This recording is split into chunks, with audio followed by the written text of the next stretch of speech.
Tout ce qu'il faut savoir de l'actualité économique en 120 secondes montre en main.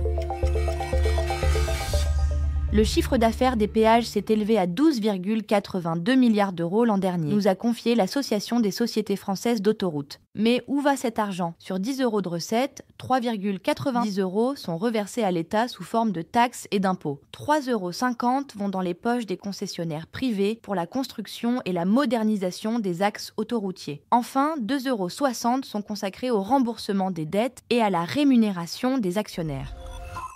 La baisse du taux du livret A se précise. Le rendement du placement préféré des Français est calculé en prenant la moyenne entre l'inflation hors tabac sur 6 mois et la moyenne des taux interbancaires sur la même période. Selon cette méthodologie, le taux du livret A devrait chuter à 1,7% au 1er août prochain, contre 2,4% actuellement, à moins que le gouverneur de la Banque de France et le ministère de l'Économie dessinent d'un coup de pouce.